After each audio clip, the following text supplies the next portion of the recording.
Salve galera, passando aqui rápido para deixar um recadinho a respeito da nossa loja. É uma loja de capa de celulares personalizadas, as melhores capas de celulares do universo gangster estão aqui e você que gosta desse tipo de conteúdo já dá um pulo no site para conhecer todas as nossas diversas capas que temos. A gente atende diversos modelos de celulares e também temos um preço único de R$ 39,90. Então não perca tempo e já garanta a sua capa personalizada. Enviamos para todo o Brasil, então já garanta a sua. Saudações, família! Sejam muito bem-vindos, hermanos e hermanas. Nayib Bukele, um nome que ecoa não apenas em El Salvador, mas em todo o mundo. Presidente jovem, ousado e controverso, ele prometeu transformar um país que era dominado pelas organizações do submundo em um lugar tranquilo e pacífico. Mas como El Salvador está se tornando uma nação mais pacífica? É realmente possível acabar com décadas de insegurança em tão pouco tempo? O segredo por trás dessa transformação pode estar nas mãos deste homem e suas polêmicas estratégias. Mas qual é o preço dessa paz? Com um estilo de liderança firme e decidido, Bukele conquistou o apoio de muitos salvadorenhos. Sua popularidade é inegável, mas também é alvo de críticas severas. Detenções arbitrárias e um regime duro de exceção. Até que ponto Bukele está disposto a ir para garantir a segurança de seu povo? Neste vídeo, vamos desvendar a maior prisão de El Salvador, os maiores chefes detidos e todas as controvérsias políticas e o impacto no país. Mas antes, deixe seu like, se inscreva no canal e ative o sininho para não perder nenhuma atualização. Eu tô deixando meu Pix junto com o link da loja e do Apoia-se nos comentários fixados. Considerem apoiar o canal, a ajuda de vocês é de extrema importância. Agora, prepare-se para uma jornada intensa e reveladora. Bora pro vídeo!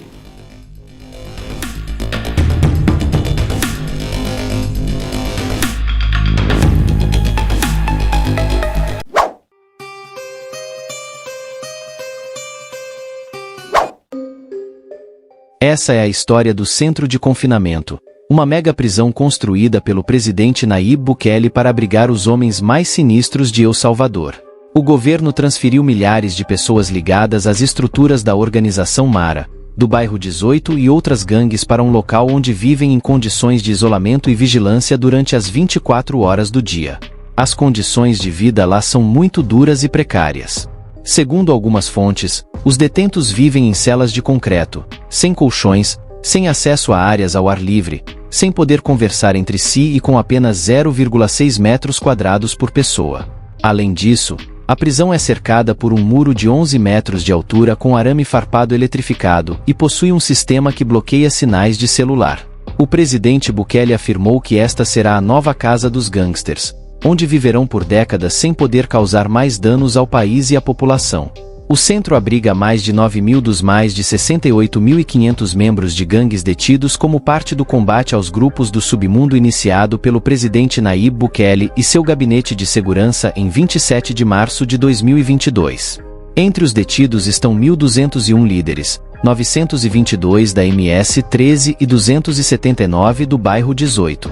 A prisão foi apresentada como a maior de toda a América, com capacidade para 40 mil presos. É exclusiva para membros de alto escalão do submundo, que aumentaram seu poder durante décadas através do recrutamento de jovens e do controle de territórios, espalhando caos, divisão e conflitos em El Salvador. O governo afirmou que os membros dos grupos detidos no centro nunca mais verão a luz do sol e que essa será sua nova casa, onde viverão por décadas sem poder causar mais danos à população. Além disso, o centro é um exemplo do hermetismo e das acusações de opacidade do regime de exceção, aprovado após 76 quedas registradas em apenas 48 horas em março de 2022. Há inúmeras denúncias de sérias violações dos direitos humanos, desde prisões arbitrárias e algumas duras, e até mesmo quedas sob custódia do Estado. O centro possui um sistema de segurança muito rigoroso, com torres de vigilância, cercas eletrificadas e de concreto e câmeras de monitoramento. O governo afirmou que os membros das gangues detidos lá nunca mais verão a luz do sol, e que essa será sua nova casa, onde viverão por décadas sem poder causar mais danos à população. No entanto, há denúncias de que o centro viola os direitos humanos dos presos e que o regime de exceção que o sustenta é opaco e arbitrário. Alguns familiares dos membros dos grupos expressaram sua preocupação com as condições de vida e a saúde de seus entes queridos, pedindo que lhes seja permitido visitá-los ou se comunicar com eles. Também há organizações que questionam a efetividade do centro em reduzir o caos e os delitos, propondo alternativas mais integradas e respeitosas das leis. Segundo o governo salvadorenho, os presos que entram no centro jamais sairão nem terão contato com o mundo exterior. Esta prisão tem capacidade para 40 mil detentos e conta com medidas de segurança rigorosas, como cercas criticadas, torres de vigilância, scanners corporais e celas de concreto. Não é fácil determinar quem são os mais perigosos do centro, pois todos os internos são considerados terroristas pelas autoridades e cometeram delitos graves como quedas, extorsões, raptos, ataques à polícia e ao exército, entre outros. Mas, no entanto, pode-se dizer que os líderes das gangues, que dirigem e organizam as atividades obscuras, representam uma maior ameaça à segurança nacional e à paz social. Entre os líderes que estão no centro, encontram-se 922 da MS-13 e 279 da Gangue 18. Alguns dos nomes mais conhecidos são Item Boris Perizan, conhecido como Barney, líder da MS-13 no oriente do país, acusado de ordenar mais de 250 quedas.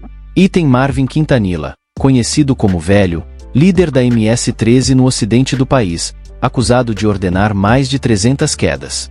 Item Carlos Morrica Lechuga, conhecido como Velho Lin, líder histórico da Mara 18, acusado de dirigir uma rede de extorsão, contrabando e quedas.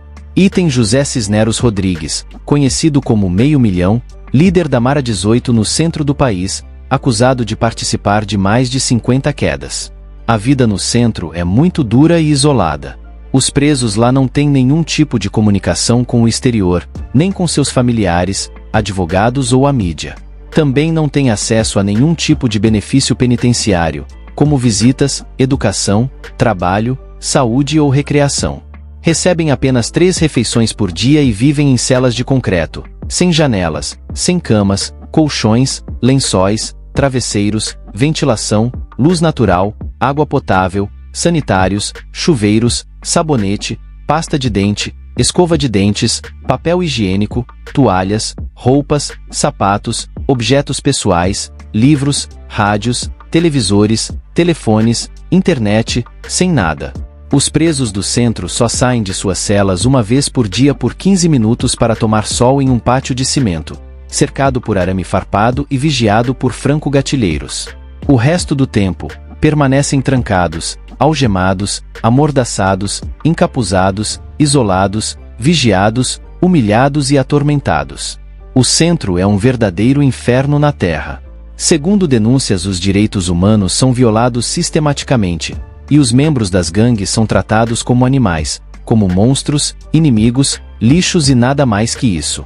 Embora já tenhamos mencionado esse tema, trago mais detalhes sobre esses mafiosos. José Misael Cisneros Rodrigues, conhecido como Meio Milhão, é um gangster salvadorenho ligado ao contrabando, lavagem de dinheiro e fornecimento de equipamentos bélicos para a MS-13, no departamento de Chalatenango, segundo as autoridades dos Estados Unidos. Ele também é membro dessa organização do submundo e foi incluído na lista Clinton, o que implica o congelamento de seus bens e a proibição de realizar negócios com ele. Sua história no submundo remonta a 2009, quando a polícia salvadorenha o identificou como suspeito de contrabandear grandes quantidades de tóxicos e de constantemente trocar de veículos de luxo. Nesse mesmo ano, foi acusado pela queda de Santos Chaves Regalado, um homem com quem teve um problema nos Estados Unidos, onde viveu entre 2002 e 2009. Além disso, uma testemunha alegou que ele fornecia equipamentos bélicos ao grupo Fulton Locus, uma célula da MS-13.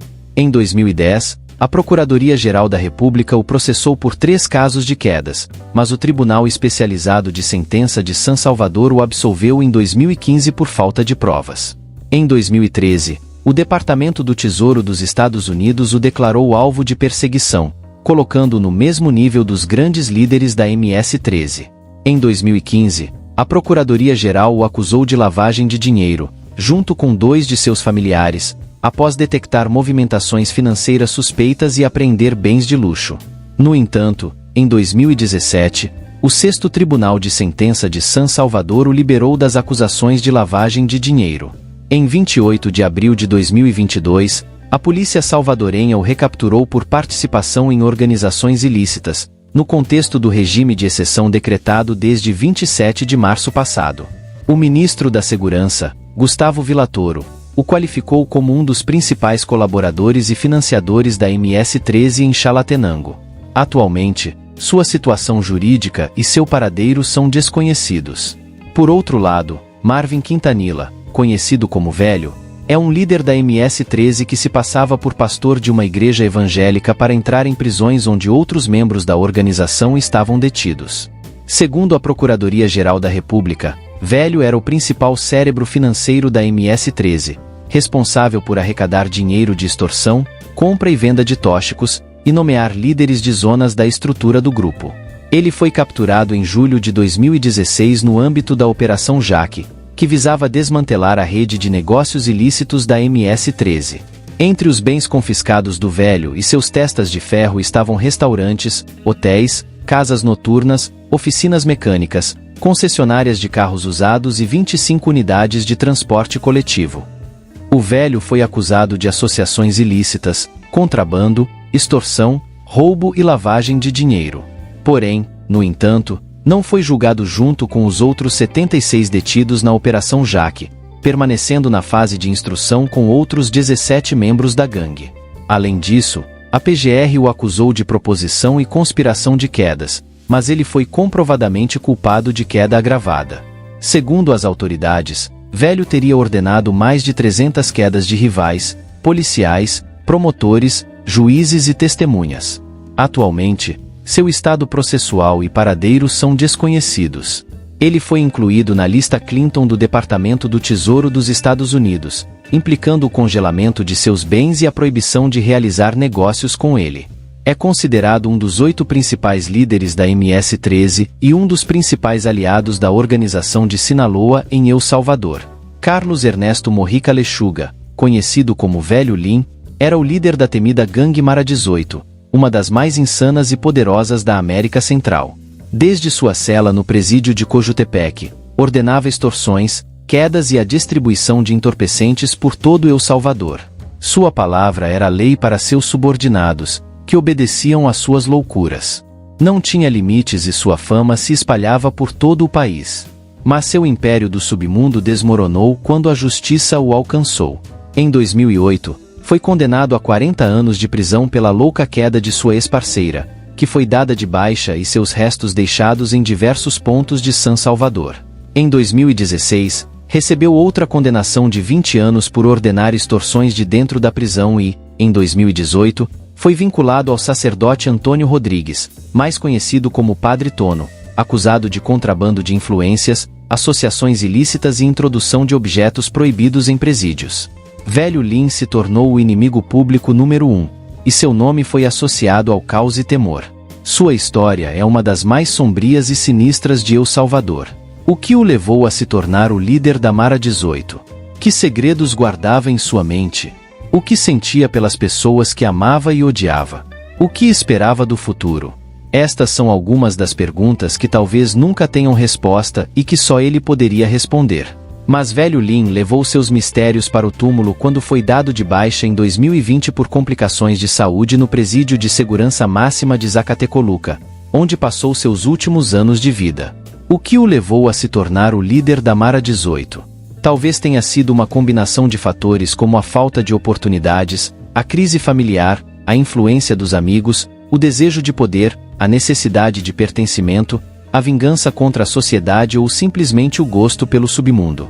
Talvez o Velho Lin tenha encontrado nas gangues uma forma de escapar de sua realidade, expressar sua raiva, impor sua vontade, ganhar respeito, se sentir importante ou se divertir. Talvez ele não tivesse outra opção, ou talvez tivesse e a rejeitou.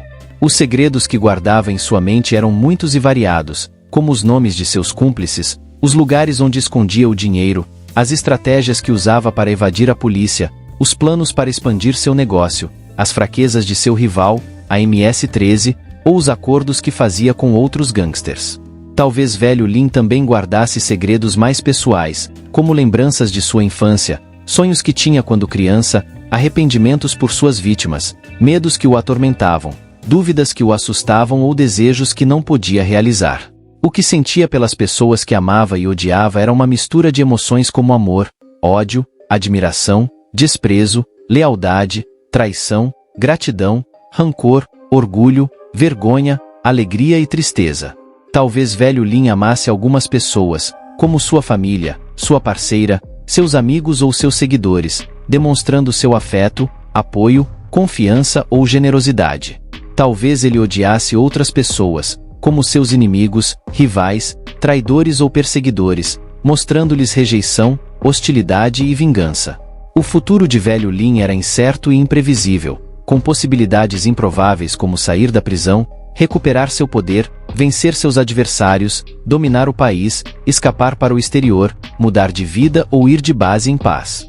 Talvez ele tivesse esperanças, ilusões ou metas e lutasse para alcançá-las, ou talvez tivesse perdido a fé, a motivação e o sentido, resignando-se ao seu destino. A Mara 18 é um dos grupos mais insanos e poderosos da América Central, que começou como uma gangue de rua em Los Angeles, nos Estados Unidos. Eles possuem alianças e rivalidades com outros grupos do submundo tanto nos Estados Unidos quanto na América Central. A Mara 18 se aliou a algumas organizações mexicanas, como a Organização dos Beltrán Leiva, a Organização de Juárez e a Organização de Tijuana, ambas com a mesma finalidade, o contrabando. Ela também se associou a outros grupos como os nortenos, a família de Michoacán, a máfia mexicana e os Latin Kings para enfrentar inimigos comuns. A Mara 18 tem como principal inimigo a MS-13, seu rival histórico desde a origem em Los Angeles. Ambos os grupos disputam o controle de territórios, negócios ilícitos e prestígio no submundo. A Mara 18 também enfrenta outros grupos como os Surenos 13, Zetas, os Negros, a Organização de Sinaloa, a Organização do Golfo, a Máfia Coreana, Vênus, Clanton 14 entre outras. Além disso, a Mara 18 é perseguida pelas forças de segurança e por grupos de extermínio como a Sombra Negra. Por último, o caso de Boris Alexander Berciana, conhecido como Barney, foi o líder da MS-13 no oriente do país, uma das gangues mais temidas da América Latina. Ele era acusado de ordenar mais de 250 quedas, porém, a eliminação era seletiva de membros de sua própria organização que considerava traidores, fracos ou possíveis rivais. Seu poder e influência eram tão grandes que ele conseguia controlar o contrabando de tóxicos, a extorsão, as quedas por encomenda e a lavagem de dinheiro das sombras, sem que ninguém soubesse quem ele de fato era e seu verdadeiro rosto. Mas um dia, seu império obscuro desmoronou. A polícia, em colaboração com a colaboração de diversas agências de investigação do mundo, conseguiu infiltrar-se em seu círculo mais próximo e obter informações essenciais para capturá-lo. Assim, em 26 de setembro de 2009, em uma operação secreta, armaram uma armadilha em uma loja de ferragens no Porto da Liberdade, onde ele supostamente iria entregar 6 quilos de coca a um comprador. O que ele não sabia era que o comprador era um agente infiltrado e que a loja estava cercada por policiais e militares. Quando chegou ao local com um boné e óculos escuros para ocultar sua identidade, encontrou-se com o agente, que lhe pediu para mostrar a mercadoria. Barney pegou uma bolsa preta de seu veículo e entregou-a. O agente abriu a bolsa e confirmou que se tratava do ouro branco de alta pureza. Então, deu o sinal combinado e os policiais invadiram a cena, apontando suas pistolas para o contrabandista. Barney ficou paralisado. Sem poder reagir, ele havia caído na armadilha. Foi preso e levado para uma prisão de segurança máxima, onde aguardava ser julgado por seus múltiplos delitos. No entanto, o destino tinha uma surpresa reservada para ele. Em 2015, um juiz concedeu medidas substitutivas à detenção, apesar da gravidade de suas acusações. Barney aproveitou essa oportunidade para escapar e desaparecer. Nunca mais se apresentou ao tribunal ou às audiências. Tornou-se um foragido da justiça com uma ordem de captura internacional. Desde então, ninguém sabe onde ele está ou o que faz. Alguns dizem que se refugiou em outro país, outros que mudou de identidade e aparência, e outros ainda afirmam que continua a controlar a MS-13 de algum lugar secreto. Por fim, o certo é que seu caso continua sendo um mistério, uma lenda urbana, um pesadelo para as autoridades.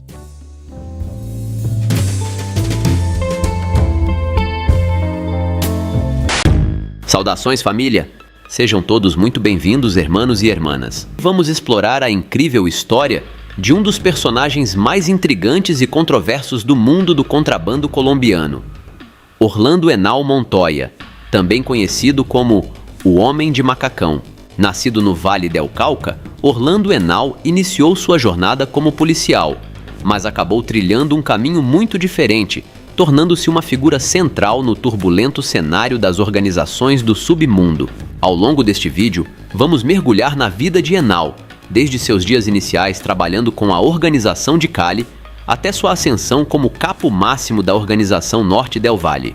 Vamos explorar suas estratégias astutas para manter sua atividade nas sombras, sua rivalidade intensa com outros líderes do contrabando e os eventos que levaram tanto ao seu poder quanto à sua queda inesperada.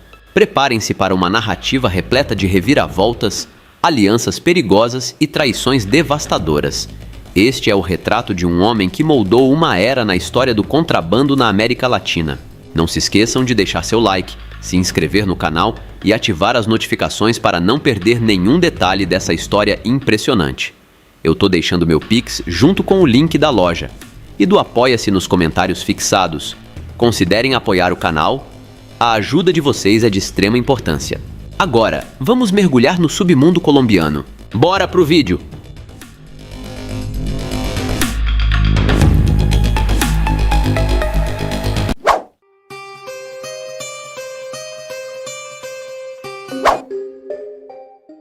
José Orlando Henao Montoya nasceu em Cartago em 5 de maio de 1953 e caiu em Bogotá no dia 13 de novembro de 1998.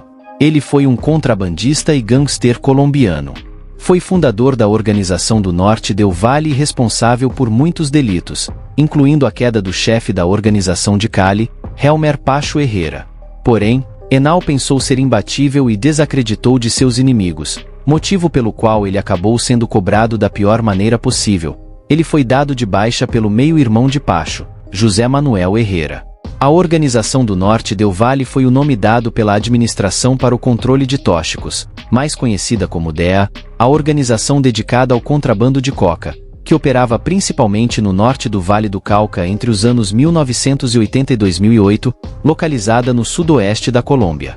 Teve um crescimento significativo em meados dos anos 1990, após a fragmentação das organizações de Medellín e Cali, sendo conhecida como uma das organizações mais poderosas dedicadas ao contrabando de coca. Caracterizava-se pela extrema voracidade e lealdade dos seus membros, que, no entanto, após a queda de Henao, traíram uns aos outros para favorecer seus interesses pessoais, seja dentro do negócio ou perante a justiça estadunidense. A Organização do Norte del Valle cortou totalmente os laços com a Organização de Cali no final de 1993.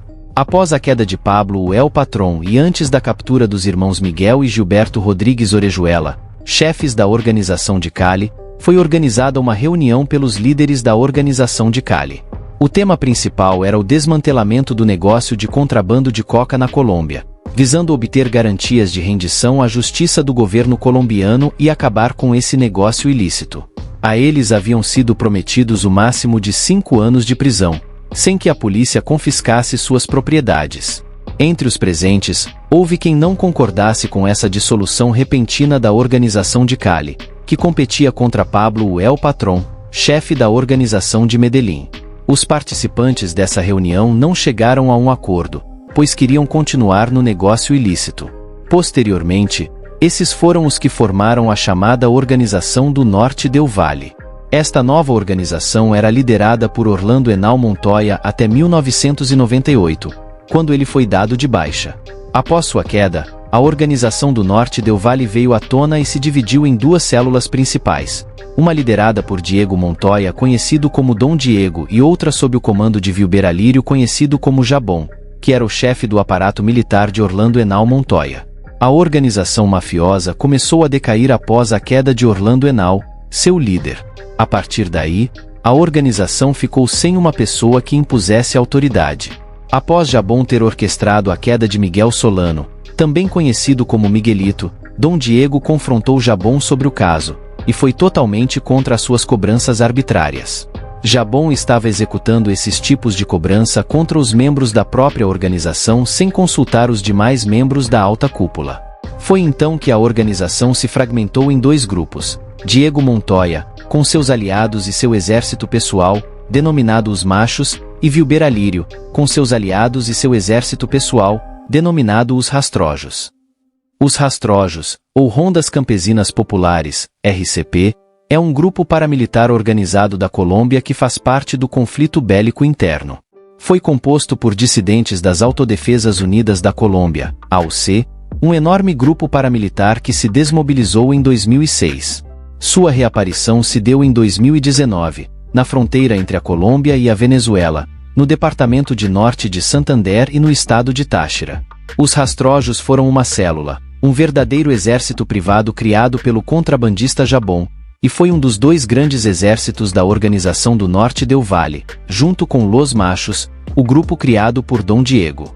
Estes grupos mantiveram várias disputas constantes devido à inimizade entre Jabón e Dom Diego. O surgimento do nome Los Rastrojos deve-se a um de seus fundadores, o tenente de Jabón, Diego Rastrojo.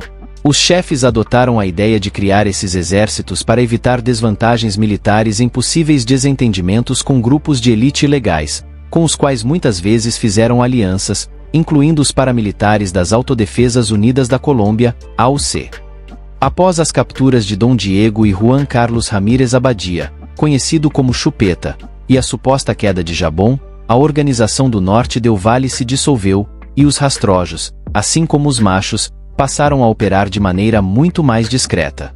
Em maio de 2014, os Rastrojos contavam com aproximadamente 460 membros sem um comando fixo, operando em todos os departamentos da costa pacífica colombiana e em Antioquia, com influência também na região do Catatumbo, no norte de Santander, e na capital do departamento, Cúcuta. Nessas áreas, disputavam com o Clã do Golfo e também com grupos da Farc. Após o desaparecimento do grupo Los Machos, os Rastrojos enfrentaram novos inimigos, incluindo seu antigo aliado, as guerrilhas das Farc-EP e outras bandas emergentes paramilitares. Investigações do governo indicavam que o objetivo dos Rastrojos era tomar o controle dos cultivos de coca no departamento de Narino, fato que transformou a região em um território de guerra. Porém, no final não conseguiram, e a organização foi desmantelada nessa área do país. Em 2012, segundo relatos de uma rede de informantes e representantes dos Rastrojos, junto com os líderes do Clã do Golfo e os extintos Paisas, houve uma reunião clandestina na Cidade do México para acordar uma divisão territorial a nível nacional. Dessa forma, buscavam acabar com os confrontos entre as organizações do submundo e trabalhar em conjunto, mas a aliança não se concretizou. Segundo declarações dadas à imprensa pelo então ministro da Defesa, Luiz Carlos Villegas, os Rastrojos, em dezembro de 2015, já não eram uma ameaça significativa. Tinham cerca de 30 membros localizados no norte de Santander, cujo líder era Walter Raul Silva, conhecido como Cara Vieja, que foi dado de baixa em território venezuelano pelas autoridades daquele país em janeiro de 2016. As últimas células dessa organização paramilitar foram desmanteladas em setembro de 2016, com a captura de seus últimos 34 integrantes, desarticulando essa banda mafiosa, segundo dados do governo no âmbito da Operação Troia. Apesar do sucesso operativo do governo colombiano contra esse grupo, as autoridades manifestam que os Rastrojos aparentemente se reativaram, fazendo uma presença isolada na fronteira entre a Colômbia e a Venezuela, mais especificamente entre o departamento de Norte de Santander e o estado de Táchira. Os Rastrojos ajudaram o presidente da Assembleia da Venezuela, Juan Guaidó, parcialmente reconhecido como presidente da Venezuela, a cruzar para a Colômbia para o concerto em Cúcuta, Venezuela Aid Live, em meio ao fechamento da fronteira ordenado por Nicolás Maduro às forças de elite da Venezuela, que não reconhecem Guaidó como mandatário. Com a captura de Dom Diego e Luiz Hernando Gomes Bustamante em 2007 e a posterior queda de Vilber Alírio em 2008, na Venezuela, esta organização chegou ao fim como uma única organização e se fragmentou em pequenos grupos liderados por ex-empregados e sócios dos antigos chefes, sem obedecer a nenhum tipo de diretiva.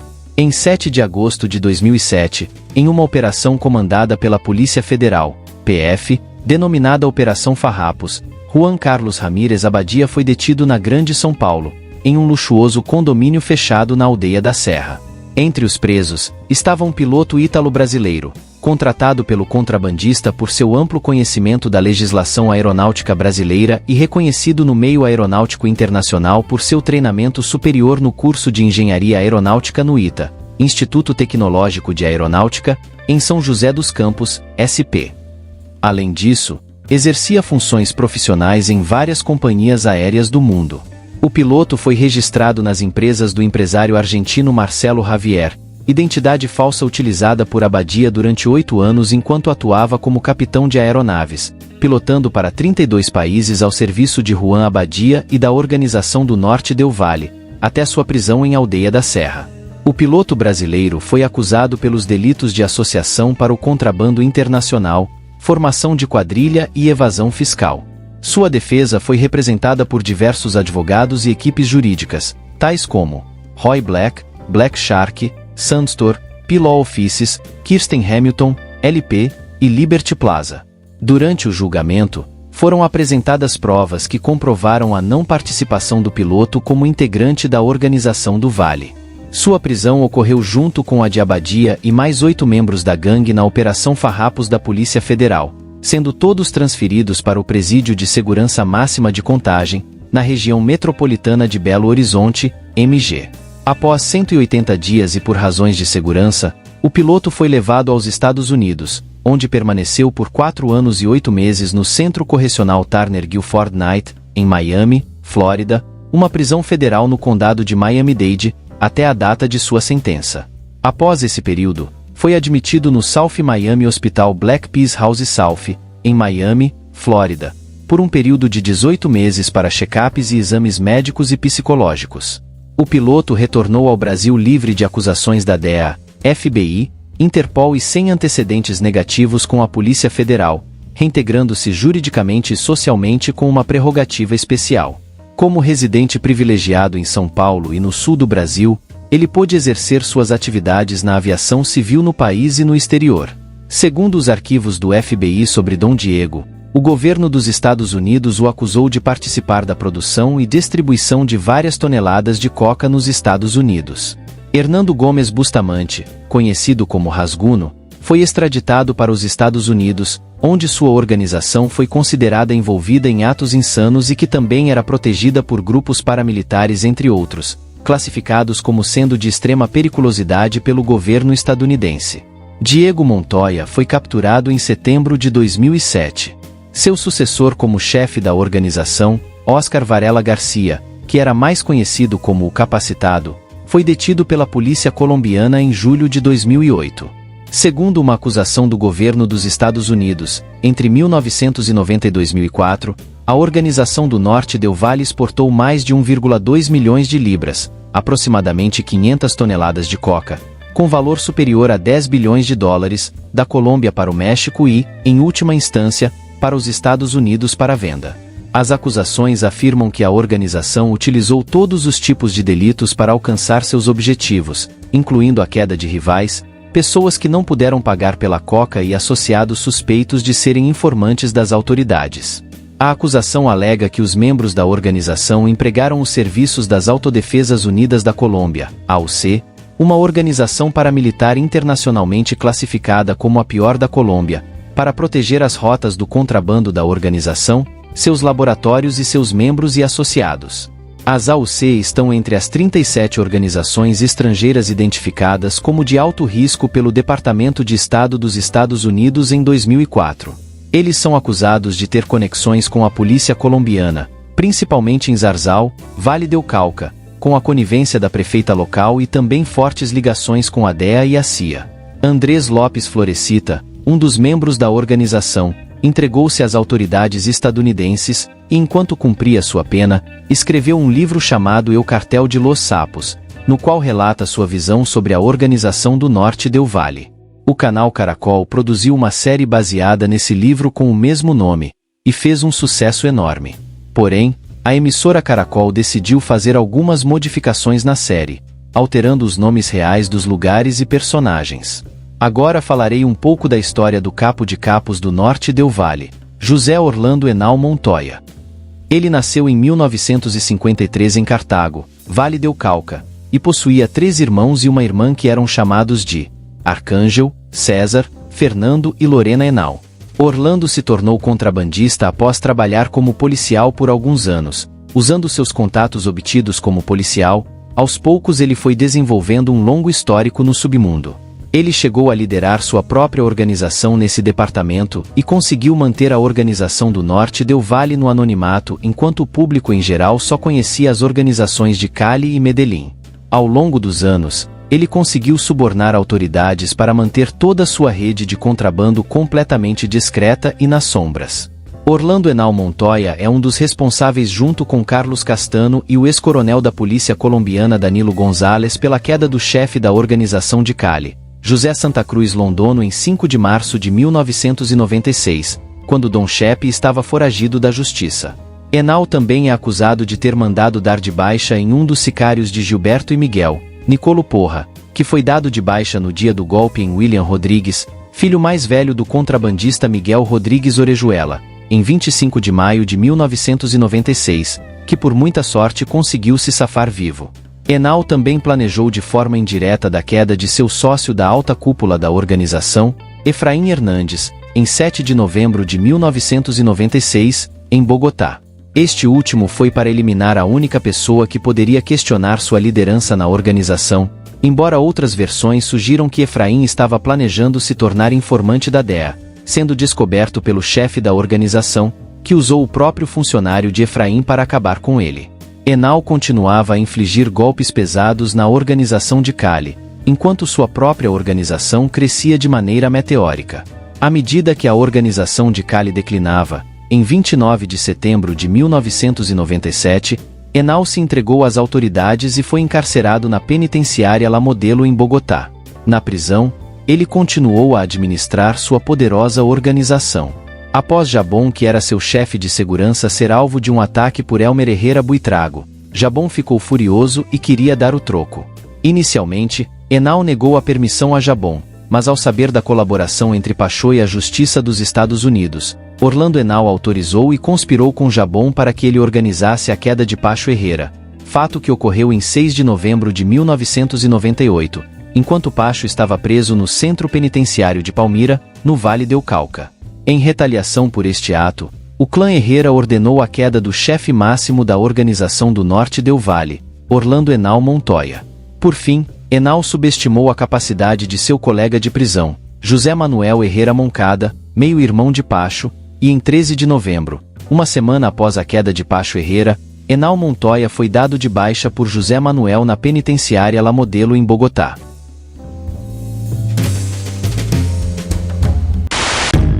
Vocês já ouviram o nome Osama? Aposto que sim. Ele é uma das figuras mais controversas e enigmáticas da história recente. Mas quem realmente foi ele? Como ele se tornou o inimigo número 1 dos Estados Unidos e o mentor por trás de alguns dos atos mais insanos da história moderna? Prepare-se, porque nos próximos minutos vamos desvendar a trajetória de um homem que mudou o curso da história com suas ações extremas. Osama nasceu em uma família rica da Arábia Saudita, mas seu destino estava longe de ser comum. Ele trocou o conforto e o luxo por uma vida de tretas e uma ideologia radical. Desde jovem foi influenciado por movimentos que pregavam uma mentalidade maluca. Como um jovem idealista, ele se juntou a grupos no Afeganistão durante a invasão soviética, uma experiência que moldou sua visão de mundo e sua determinação em combater o que ele via como opressão ocidental. Foi nesse período que ele começou a construir uma rede de aliados e seguidores, que mais tarde se transformaria na conhecida AQ. Mas como um homem com recursos limitados e um grupo de seguidores conseguiu desafiar as maiores potências mundiais? A resposta está em sua estratégia implacável e em sua habilidade de inspirar uma causa global. Prepare-se para explorar os eventos que marcaram a vida da principal mente por trás do 11 de setembro até a operação que finalmente pôs fim à sua jornada. Vamos entender como suas ações ecoaram pelo mundo e deixaram uma marca inquestionável na história. Não se esqueçam de deixar seu like, se inscrever no canal e ativar as notificações para não perder nenhum detalhe dessa história impressionante. Eu tô deixando meu Pix junto com o link da loja e do Apoia-se nos comentários fixados. Considerem apoiar o canal, a ajuda de vocês é muito importante para o canal. Agora, vamos começar essa viagem pelo tempo e revelar os segredos da vida deste personagem sombrio. Bora pro vídeo!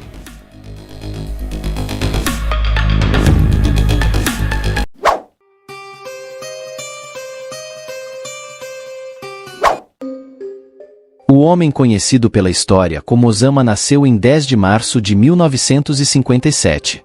Seu local de nascimento é objeto de discussões, com organizações policiais internacionais acreditando por anos que ele nasceu na cidade de Jeddah, no oeste da Arábia. Mas, no entanto, agora é geralmente aceito que ele nasceu na capital saudita, Riad. Seu pai era Mohammed bin Avad Osama, que nasceu no Iêmen em 1908. Quando era criança, sua família emigrou do norte do Iêmen para a costa vermelha do oeste da Arábia, em uma região que agora faz parte da Arábia Saudita, mas que na época era disputada entre o Império Otomano e a Casa Real Saudita. Na década de 1930, ele se destacou como um empreiteiro de construção bem-sucedido trabalhando para o primeiro governante da Arábia Saudita, Abdul Aziz Al Saud, sob a tutela da família real. A empresa que ele fundou, o Grupo Saudita Osama, tornou-se uma empresa de construção enormemente bem-sucedida e rica. Na nação emergente, que se tornou a maior exportadora de petróleo do mundo e uma nação extremamente rica para famílias bem-sucedidas como os Osama. A mãe de Osama era Hamida Al-Atas, uma síria nativa que vinha de uma família de fazendeiros de citros bem-sucedidos operando na cidade portuária de Latakia. Ela se tornou a 10ª esposa de Mohammed em 1956, quando se casou com um milionário de 48 anos quando ela tinha apenas 14 anos. Um ano depois, Osama nasceu. Ele foi o único filho deles, e Mohammed e Hamida se separaram logo depois. Isso gerou especulações de que eles nunca realmente se casaram e que Hamida foi apenas brevemente concubina de Mohammed. A juventude e criação de Osama foram de privilégio. Quando ele nasceu, seu pai já era multimilionário, embora sua riqueza chegasse a bilhões se ajustada pela inflação de hoje. Pouco depois do divórcio de seus pais, a mãe de Osama se casou novamente com um associado de negócios de Mohammed Osama, Mohammed Al-Atas. Eles tiveram 4 filhos juntos na década de 1960, 3 meninos e uma menina. Osama foi morar com eles e cresceu na casa de sua mãe e padrasto com vários meio-irmãos. Mas seria errado sugerir que ele estava afastado de seu pai. Mohammed Osama desempenhou um papel importante no desenvolvimento de seu filho, incutindo nele grande parte de seu fervor religioso conservador. A partir de 1968, Osama frequentou a escola modelo Al-Tajer, uma escola secundária em Jeddah. Em 1971, ele teve uma experiência direta do mundo ocidental quando foi enviado à Universidade de Oxford, na Grã-Bretanha, para fazer um curso de inglês. Além disso, acredita-se que ele tenha exibido alguns traços típicos de meninos durante sua infância e adolescência, sendo um fã de futebol que seguia o Arsenal Futebol Clube e mostrava interesse em história militar. Apesar disso, os primeiros anos de Osama tinham um ar de normalidade, embora seu contexto fosse tudo menos normal. Na década de 1960, o Grupo Saudita Osama era uma das corporações mais significativas de todo o mundo árabe. Seus laços com a família real saudita eram extremamente extensos. A empresa havia até recebido contratos para gerenciar as contínuas reformas das mesquitas nas 2 cidades mais sagradas do mundo islâmico, Meca e Medina. Em 1964, a empresa adquiriu o contrato para restaurar o exterior do Domo da Rocha, o mais importante local religioso muçulmano em Jerusalém. Nessa época, os laços entre Mohammed Osama e a família real saudita se tornaram extremamente extensos. Porém, em 1967, Mohammed foi de base aos 59 anos em um acidente de avião na Arábia Saudita, quando o piloto errou na aterrissagem. Apesar desse revés, o grupo saudita Osama continuou a prosperar sob a liderança de vários dos filhos de Mohammed de seus casamentos anteriores. De fato, ao se diversificar nas décadas de 1970 e 1980, a empresa se tornou uma companhia multibilionária com contratos lucrativos em todo o Oriente Médio. Osama não estava envolvido nas atividades comerciais do grupo saudita Osama nos anos após a queda de seu pai, pelo simples fato de ser muito jovem. Em vez disso, ele continuou sua educação. Aos 19 anos, em 1976, Osama entrou na Universidade King Abdulaziz em Jeddah, onde começou a estudar economia e administração de empresas, sem dúvida com a intenção de ocupar alguma posição dentro dos negócios da família nos anos seguintes. No entanto, ele já começava a se desviar do interesse pelos negócios, com relatos de pessoas que conheciam Osama afirmando que seus principais interesses eram religião, poesia e literatura árabe.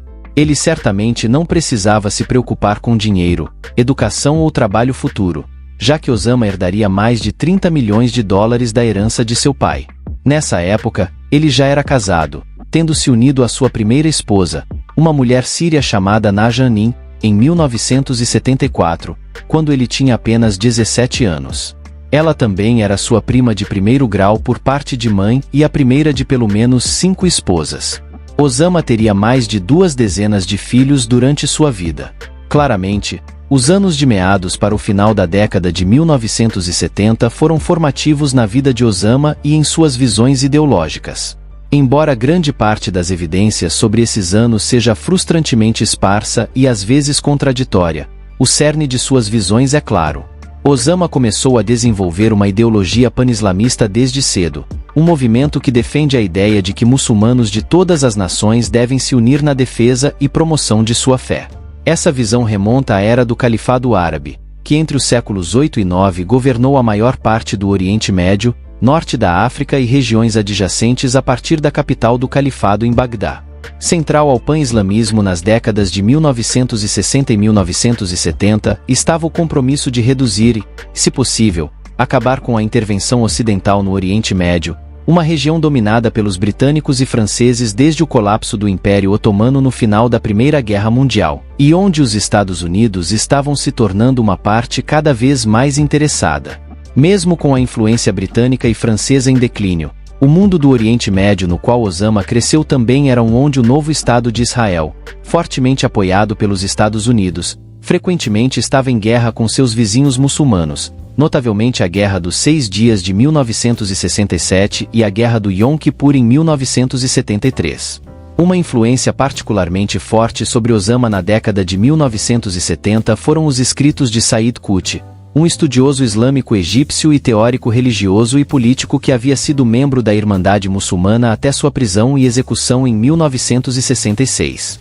Os extensos escritos de Qutb foram amplamente ensinados em escolas e universidades em todo o mundo muçulmano desde a década de 1940 e incluíam argumentos de que a jihad islâmica, ou luta contra o mal, era totalmente justificável nos interesses de um novo califado islâmico e que a lei Sharia, baseada em uma interpretação rígida do Alcorão, deveria ser imposta em todos os estados muçulmanos. Um tom de forte sentimento anti-ocidental também permeava grande parte dos escritos de Qutb, com ele denunciando os Estados Unidos como materialistas, sem Deus e desprovidos de valores espirituais de qualquer tipo. Se houve uma influência definidora nas crenças ideológicas de Osama nas décadas de 1960 e 1970, foi Qutb. Significativamente, o irmão de Qutb, Mohammed, que se tornou um promotor apaixonado das ideias de seu irmão, era professor na Universidade King Abdulaziz em Jeddah enquanto Osama era estudante lá no final da década de 1970. Osama terminou seus estudos na Abdulaziz em 1979. Não está claro se ele se formou com um diploma ou não. O momento foi significativo, pois o mundo islâmico estava em tumulto naquele momento. Primeiramente, a Revolução Iraniana de 1978 havia removido o Shah apoiado pelo Ocidente do poder no Irã e criado um novo Estado Islâmico liderado pelo Ayatollah Ruhollah Khomeini. Enquanto isso ocorria no Irã, ao nordeste, no Afeganistão, o país estava mergulhando no caos político. Em 1978, o Partido Democrático do Povo do Afeganistão, PDPA, marxista, havia tomado o poder e começado a estabelecer um Estado socialista, não religioso. O PDPA tinha laços de longa data com a União Soviética e, de fato, a Rússia sempre teve interesse no Afeganistão, remontando ao século XIX, quando o país era um importante Estado tampão entre a Rússia e a presença britânica na Índia e no Paquistão. No entanto, Não há grandes evidências de que os soviéticos foram a força motriz por trás da tomada do poder pelo PDPA no Afeganistão em 1978.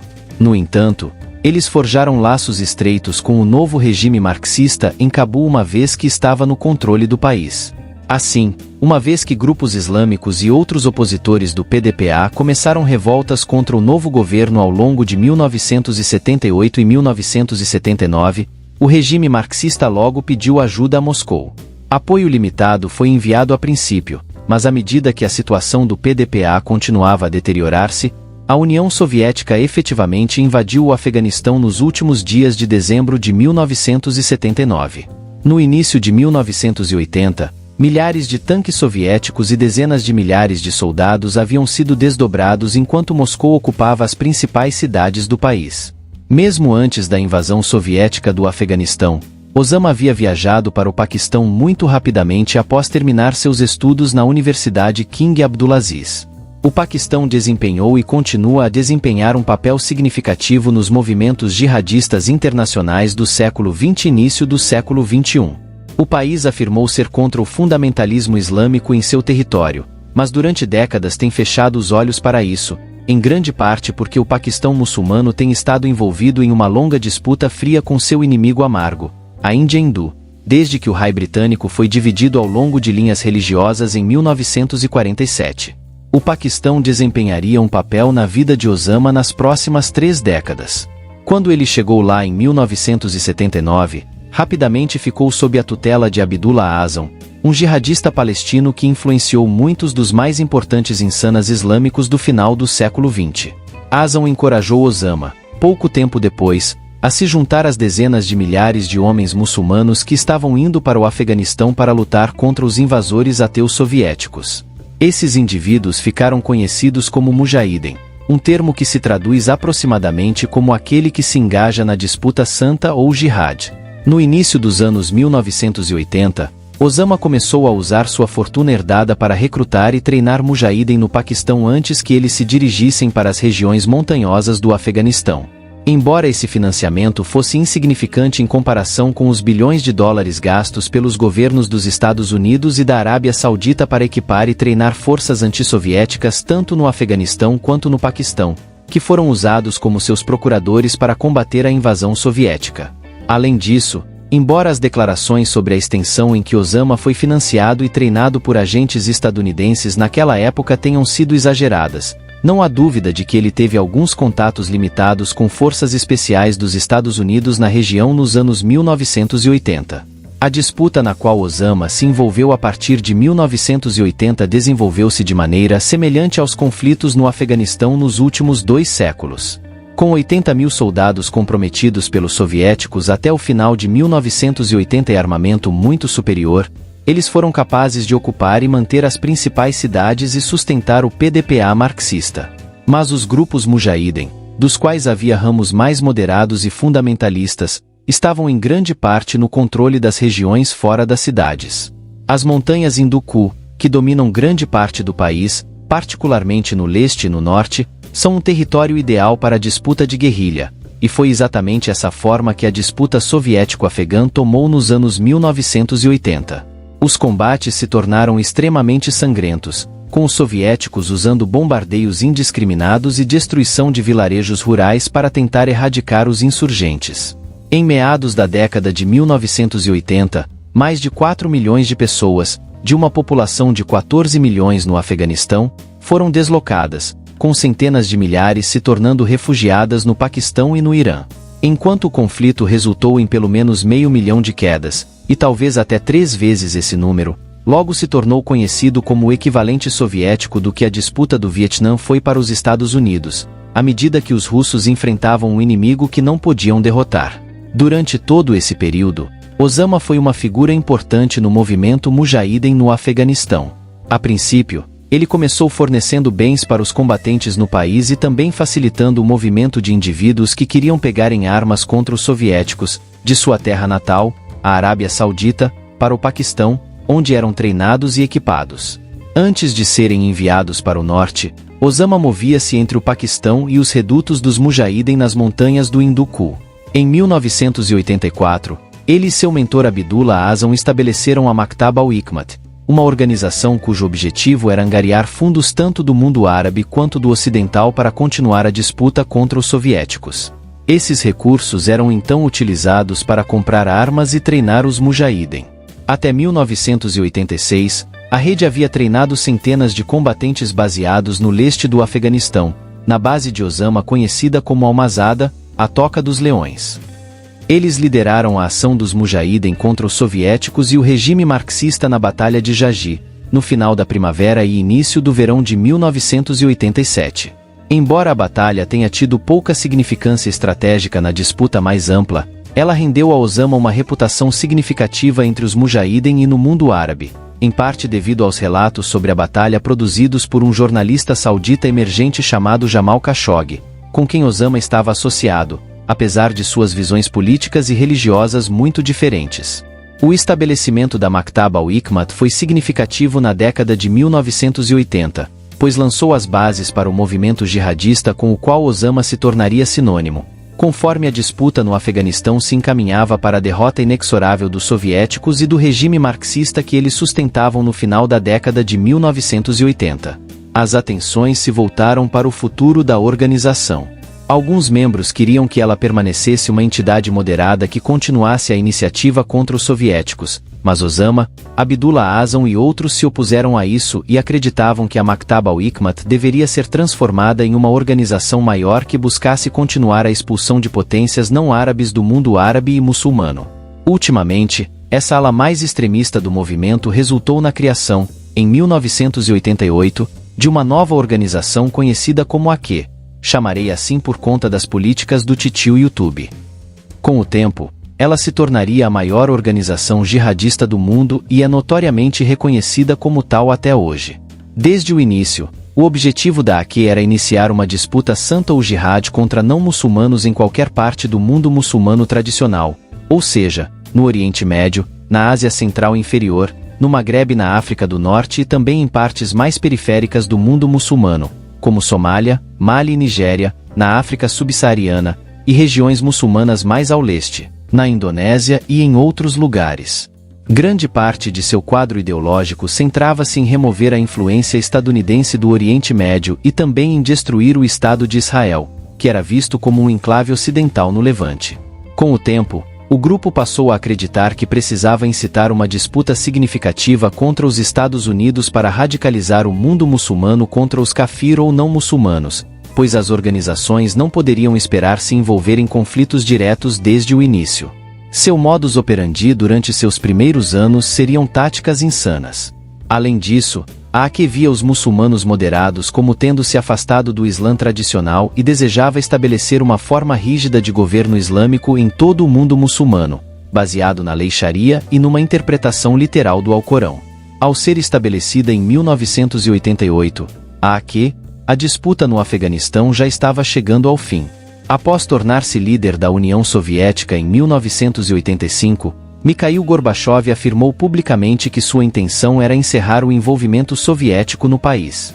No entanto, assim como os Estados Unidos levaram anos para se retirar completamente do Vietnã, os soviéticos não puderam simplesmente sair da noite para o dia. Na verdade, a curto prazo, houve um aumento significativo no número de tropas soviéticas no Afeganistão, enquanto Moscou tentava vencer rapidamente a disputa através de um aumento de tropas. Isso não teve sucesso, pois a administração de Ronald Reagan continuou a enviar quantidades significativas de ajuda militar e financeira para os mujahideen, que, uma vez equipados com mísseis Stinger para derrubar helicópteros soviéticos, entraram em um período de sucesso sem precedentes na disputa de guerrilha. Eventualmente, foram assinados acordos de paz pelo governo afegão, pela União Soviética, pelos Estados Unidos e pelo Paquistão em 1988 e 1989, e as últimas tropas soviéticas foram retiradas. Posteriormente, nos anos seguintes, o regime marxista começou a perder cada vez mais terreno para os grupos mujahideen e eventualmente entrou em colapso em 1992. Mas assim que o regime comunista saiu de cena, os diversos grupos mujahideen se voltaram uns contra os outros. Seguiu-se então 4 anos de disputa civil antes que um grupo conhecido como Talibã emergisse vitorioso em 1996, embora nunca tenha obtido controle completo do país, pois grande parte do norte foi mantido até o final dos anos 1990 e início dos anos 2000 pela Aliança do Norte. Após a disputa soviético-afegã, Osama inicialmente retornou à sua Arábia Saudita natal. Em 1989, ele recebeu uma recepção heróica por seu papel em ajudar a expulsar os russos do Afeganistão. De volta à Península Arábica, ele começou a trabalhar com o Grupo Osama, a empresa de seu pai, na tentativa de alavancar seu poder econômico e laços comerciais para ajudar a crescer a AQ. Ao mesmo tempo, ele começou a se reunir com outros líderes do movimento jihadista islâmico no Egito e em outros lugares. Durante esse período, as relações entre Osama e o governo saudita começaram a se deteriorar. Enquanto Osama estava determinado a seguir um caminho cada vez mais confrontacional contra os não-muçulmanos, o governo saudita continuava a manter sua posição como aliado-chave dos Estados Unidos no Oriente Médio, o que se tornou um ponto de conflito entre Osama e o regime saudita. Um desses pontos de conflito foi a disputa civil no sul do Iêmen. Osama queria que a Arábia Saudita interviesse diretamente para expulsar o Partido Socialista do Iêmen, apoiado pelos soviéticos, mas o governo real em Riad bloqueou seus esforços para fazê-lo. Outro problema envolvendo um vizinho da Arábia Saudita logo causaria atrito entre Osama e o governo saudita, resultando na ruptura final de suas relações com a família real saudita. Em 2 de agosto de 1990, Saddam Hussein, ditador do Iraque, que havia passado grande parte da década de 1980 lutando uma disputa contra o Irã com forte apoio dos Estados Unidos, invadiu o pequeno estado do Golfo, Kuwait, um dos países mais ricos per capita do mundo e que devia bilhões de dólares ao Iraque, emprestados para financiar sua disputa contra o Irã na década de 1980.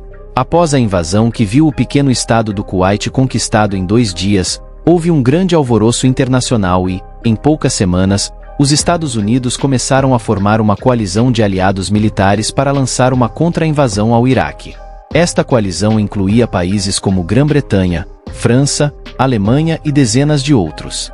Também contava com o apoio de vários países árabes e muçulmanos, especialmente Egito, Síria e Arábia Saudita. No outono de 1990, enquanto as negociações para encontrar um acordo pacífico ainda estavam em andamento, tropas estadunidenses começaram a se deslocar para o Oriente Médio para um acúmulo militar, dirigindo-se principalmente para a Arábia Saudita, que seria usada como base para a libertação do Kuwait e o ataque ao Iraque, caso as negociações falhassem. E foi exatamente o que aconteceu. O que foi chamado de Operação Tempestade no Deserto pelas Forças Armadas dos Estados Unidos foi iniciado em 16 de janeiro de 1991. Desde o início do acúmulo militar, Osama estava indignado, pois o governo saudita concordou com uma proposta do secretário de Defesa dos Estados Unidos, Dick Cheney, de que a América deveria intervir para impedir qualquer extensão da agressão do Iraque para a Arábia Saudita. Em resposta a isso, Osama organizou uma reunião com o rei saudita Fahd e solicitou que o país proibisse as tropas estadunidenses de se reunirem na Arábia Saudita, oferecendo-se para usar sua própria legião árabe formada no Afeganistão durante a disputa para defender a fronteira saudita contra qualquer incursão iraquiana. Esta oferta foi recusada e o acúmulo de tropas dos Estados Unidos e da coalizão intensificou-se. Nas semanas seguintes, Osama começou a denunciar publicamente o governo saudita, lançando uma campanha de propaganda hostil na qual afirmava que a família real estava convidando infiéis ocidentais para o reino, que era o defensor dos locais mais sagrados do Islã, Meca e Medina. Ele também tentou convencer os ulamas, os principais estudiosos religiosos da Arábia Saudita, a emitir uma fátua condenando a incursão estadunidense na Península Arábica. Tudo isso contribuiu para uma ruptura fatal entre Osama e o governo saudita, e em 1991 ele foi expulso do país. Enquanto isso, a Operação Tempestade no Deserto resultou na rápida derrota do Iraque e na libertação do Kuwait na primavera de 1991. Em vez de buscar uma mudança de regime, os Estados Unidos deixaram Saddam Hussein no poder, retiraram suas tropas da região e impuseram sanções devastadoras ao Iraque. Após sua expulsão da Arábia Saudita em 1991, Osama rumou para o Sudão, estabelecendo-se lá em 1992. Em 1989, o coronel Omar al-Bashir tomou o poder em um golpe militar quase sem derramamento de sangue. Ele rapidamente implementou uma forma de lei Sharia em toda Sudão, tornando o país um refúgio adequado para Osama continuar suas atividades. Osama foi pessoalmente convidado para o Sudão por Hassan al-Turabi, presidente da Assembleia Nacional Sudanesa e a segunda figura mais poderosa no Sudão depois de al-Bashir. Lá, Osama logo se estabeleceu em seu próprio composto bem defendido com seus seguidores dentro da AQ, defendendo o local com armas avançadas e estabelecendo novas bases de treinamento para os Mujahideen perto da capital, Khartoum. As consequências da liberdade que ele recebeu no Sudão foram significativas, levando o país a ser designado como patrocinador estatal do terrorismo internacional. Após a disputa do Golfo, Osama e a AQ passaram a ser observados de perto pelos serviços de inteligência e pelo Departamento de Estado dos Estados Unidos. Durante seu tempo no Sudão, de 1992 a 1996, as atividades de Osama eram monitoradas quase diariamente pelos Estados Unidos, com sobrevoos de seu complexo e outras formas de coleta de inteligência. Até 1996, as sanções dos Estados Unidos contra o Sudão, devido ao abrigo de Osama e de outros fundamentalistas e insanas islâmicos proeminentes, começaram a causar sérios danos à economia do país. Além disso, o presidente Omar al-Bashir havia superado o principal apoiador de Osama no governo, Hassan al-Turabi. Como resultado, ficou claro para Osama que o Sudão não era mais um refúgio seguro, e ele retornou ao Afeganistão em 1996, onde o Talibã havia acabado de consolidar seu controle sobre grande parte do país.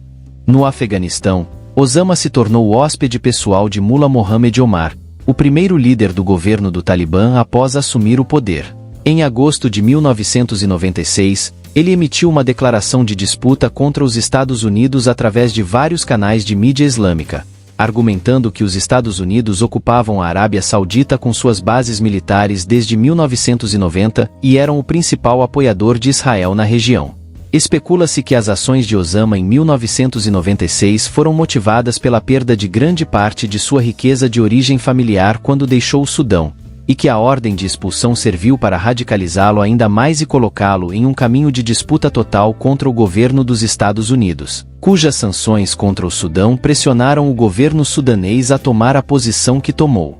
A partir de seu retorno ao Afeganistão em 1996, Osama e a AQ estavam totalmente comprometidos com ações insanas confrontacionais dirigidas especialmente contra os Estados Unidos. Essas ações sempre fizeram parte do modus operandi da organização. Já em 1990, o FBI havia realizado uma operação na casa de El Sayed Nazaire, um afiliado da AQ em Nova Jersey, onde foram descobertos documentos sobre planos para explodir arranha-céus na cidade de Nova York. Em 1993, um caminhão cheio de TNT foi detonado fora da torre norte do World Trade Center em Manhattan, liderados por Hansi Youssef, outro afiliado conhecido da AQ que havia sido treinado em um dos campos no Afeganistão no final da década de 1980. Em 1992, Osama financiou e organizou o bombardeio do Hotel Gold Major na cidade de Aden, no Iêmen. Se acredita amplamente que a AQ esteve envolvida no ato de Luxor em novembro de 1997, quando 62 pessoas, a maioria turistas ocidentais, foram dados de baixa por 6 malucos islâmicos na cidade egípcia próxima ao Vale dos Reis. Após tudo isso, na segunda metade da década de 1990, a AQ intensificou seus ataques a alvos ocidentais usando métodos insanos. Esses ataques logo se escalaram ainda mais. Em 7 de agosto de 1998, explosões simultâneas de caminhões dinamitados ocorreram nas cidades de Dar es Salaam, capital da Tanzânia, e Nairobi, capital do Quênia. Não havia dúvida de qual era o país alvo simbólico destes ataques, uma vez que as bombas foram detonadas em frente às embaixadas dos Estados Unidos nas duas capitais. Foram golpes insanos e complexos. Por exemplo, o bombardeamento em Nairobi envolveu 500 cilindros de TNT, enquanto o bombardeamento de Darussalam foi realizado com 2 bombas de 2000 lb. Fertilizante de nitrato de amônio foi usado para compactar e direcionar a explosão de modo que causasse o máximo de danos às embaixadas. Além disso, ambas as bombas foram detonadas quase simultaneamente, resultando na queda de 213 pessoas em Nairobi e 85 em Darussalam, enquanto milhares de outras ficaram feridas. Também não há dúvida de que Osama e a AQ foram os responsáveis. Imediatamente após os atentados, Osama foi colocado nas mãos do FBI. A lista dos 10 indivíduos mais procurados também chamou a atenção de todos os serviços de inteligência do mundo ocidental para a que, embora, infelizmente, o risco que representava a organização insana ainda não fosse totalmente compreendido. No rescaldo dos atentados às embaixadas dos Estados Unidos, Osama continuou a intensificar a sua retórica contra os Estados Unidos. As suas queixas eram múltiplas, incluindo o apoio dos Estados Unidos a Israel e a uma série de regimes que perseguiam muçulmanos dentro das suas fronteiras, nomeadamente a repressão da Rússia à Chechênia e os ataques do governo filipino aos muçulmanos. Amanhã, a população das Ilhas do Sul e a opressão dos muçulmanos pela Índia na região da Caxemira, no norte do país. Porém, no entanto, a sua principal reclamação foi com a presença de tropas estadunidenses na Península Arábica e a sua proximidade com os locais mais sagrados do Islão, Meca e Medina. Em 1998 a AQ afirmou que, por 7 anos, os Estados Unidos têm ocupado terras do Islã no lugar mais sagrado. Após os ataques consideráveis às embaixadas dos Estados Unidos, Osama e a AQ voltaram sua atenção para um ataque ainda mais significativo, desta vez em solo estadunidense. Surpreendentemente, decidiram mirar no World Trade Center na cidade de Nova York, alvo que associados da AQ já haviam tentado atacar explodindo um caminhão em 1993. A segunda tentativa seria muito mais devastadora. No final de 1998 ou início de 1999, Osama deu sua aprovação para a iniciativa do World Trade Center, que havia sido proposta por um afiliado da AQ, Khalid Sheikh Mohammed, em 1996. O restante de 1999 viu candidatos potenciais para realizar os ataques sendo avaliados no Afeganistão.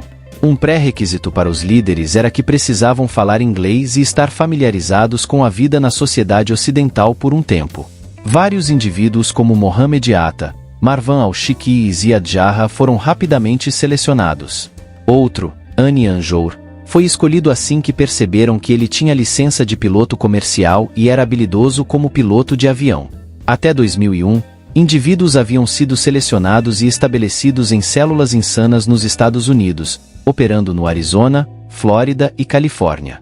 Alvos finais foram selecionados no início de 2001 com a intenção de sequestrar várias aeronaves comerciais e colidir com edifícios em ataques insanos de autofinalização. As Torres Gêmeas, os 2 prédios centrais do World Trade Center, eram os principais alvos, enquanto o Pentágono, na Virgínia, também era um alvo. Acredita-se também que havia planos para voar um 4º avião para o prédio do Capitólio dos Estados Unidos, sede do governo em Washington. Com o plano em vigor e células insanas posicionadas nos Estados Unidos para executá-lo, uma data foi fixada para os ataques simultâneos. A data escolhida foi o 11 de setembro de 2001. Existe a crença popular de que essa data foi escolhida porque setembro é o 9º mês do ano e, escrito no sistema de data estadunidense, aparece como 911, o mesmo número usado para serviços de emergência nos Estados Unidos. Mas, no entanto, parece mais provável que Osama tenha escolhido o 11 de setembro porque foi o dia em 1683 que João III Sobieski, o rei da Polônia, chegou a Viena, capital da Áustria, durante o cerco pelos otomanos turcos. Sobieski quebrou o cerco, marcando o fim da expansão otomana na Europa do Sul. Antes da era, o mundo cristão estava sob pressão devido à expansão muçulmana no Mediterrâneo Oriental e nos Balcãs, mas após o cerco de Viena, as potências cristãs ocidentais começaram a invadir o mundo muçulmano. Osama escolheu essa data simbólica como uma declaração de que esses ataques nos Estados Unidos pela AQ em 2001 marcariam uma nova virada a favor do Islã. Na manhã de 11 de setembro de 2001, os 19 raptores operando em células independentes começaram a implementar suas ordens. 5 raptores embarcaram no American Airlines Flight 11, programado para partir do Aeroporto Internacional de Logan em Boston às 7h59 da manhã, com destino a Los Angeles. 5 outros embarcaram no United Airlines 175, fazendo a mesma rota de Logan para Los Angeles. Esse avião decolou da pista em Boston 15 minutos após o American Airlines Flight 11.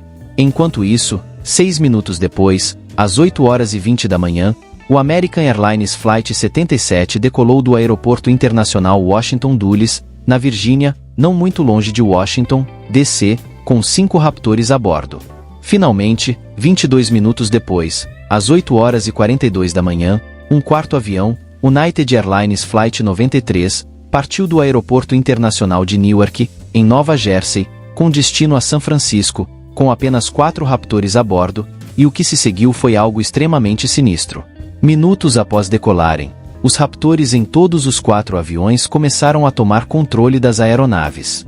Como resultado, às 8h46 da manhã, o American Airlines Flight 11 se chocou contra a torre norte do World Trade Center, viajando a aproximadamente 750 km/h. Enquanto pessoas em toda Manhattan se perguntavam se poderia ter sido um acidente, o United Airlines Flight 175 mudou de direção nos céus às 9h03, 17 minutos após o primeiro avião ter atingido a torre norte. Ele colidiu com a torre sul a uma velocidade de 800 km/h. Pouco mais de meia hora depois, às 9h37 da manhã, o American Airlines Flight 77 atingiu o lado oeste do Pentágono, na Virgínia. Apenas o United Airlines Flight 93 não atingiu seu alvo, pois caiu em um campo na Pensilvânia enquanto os passageiros tentavam retomar o controle da aeronave. Os acidentes dos aviões foram apenas o início da loucura. Quando os aviões atingiram as Torres Gêmeas, bem mais de 10.000 pessoas já estavam dentro, iniciando seu dia de trabalho. Com os elevadores incapacitados pelo dano do impacto inicial e os incêndios devastando os andares superiores, os esforços de evacuação só puderam prosseguir em ritmo moderado. À medida que as pessoas tinham que descer dezenas de escadarias, os andares superiores onde os aviões haviam atingido se transformaram em um inferno, e em questão de minutos muitos daqueles que ainda estavam vivos pulavam para a queda. A Torre Sul, atingida segundo, desabou às 9h59 da manhã. Seguiu-se 29 minutos depois pelo desabamento da Torre Norte.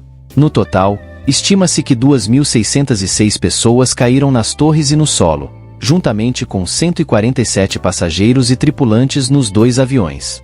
Os danos no Pentágono foram menos severos, mas mesmo aqui 125 pessoas caíram no local, juntamente com 59 tripulantes e passageiros.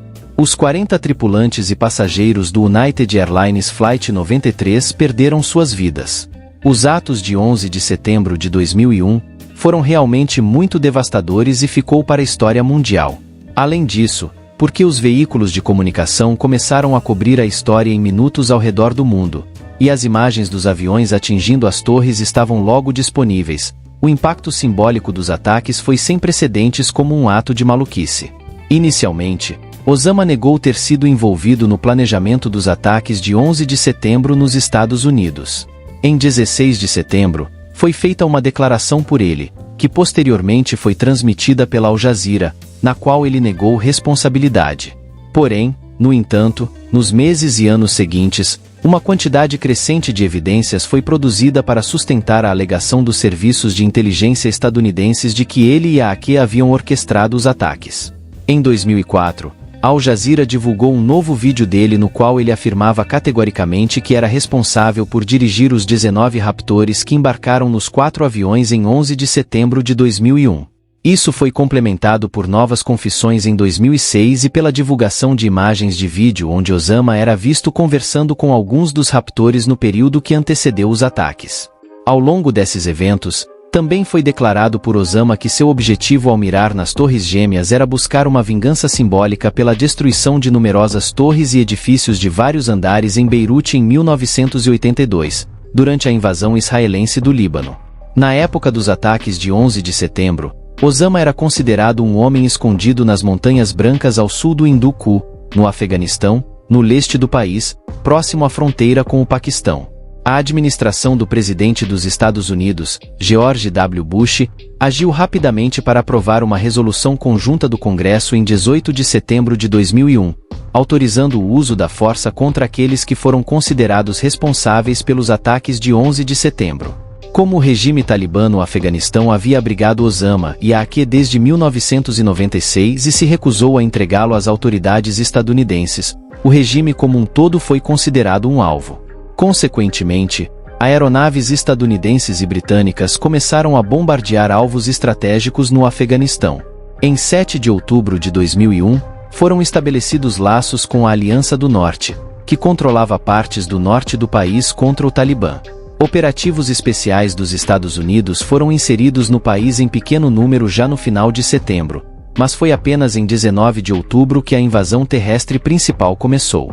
À medida que tropas estadunidenses, com contingentes aliados de dezenas de outras nações, começaram a entrar no Afeganistão em grande número, a disputa no Afeganistão resultou em uma rápida vitória inicial para os Estados Unidos e seus aliados. Até o início de novembro, as forças estadunidenses haviam cercado a capital, Cabul. Logo durante o dia seguinte, tropas da Aliança do Norte e dos Estados Unidos começaram a entrar na cidade, enquanto o Talibã fugia para as montanhas ou em direção à cidade do sul, Kandahar. Foi nesta última cidade que o Talibã fez sua última grande resistência no final de novembro. As forças remanescentes se renderam no início de dezembro, aparentemente encerrando a disputa. Também foi no início de dezembro que uma nova administração interina foi estabelecida, com Hamid Karzai como o primeiro presidente do novo Afeganistão. Mas, no entanto, essa vitória inicial foi efetivamente um falso amanhecer, e o Afeganistão logo seria assolado por revoltas insurgentes que os Estados Unidos nunca seriam capazes de derrotar. A invasão do Afeganistão também falhou em levar Osama à justiça, e os Estados Unidos, até que estiveram mais próximos.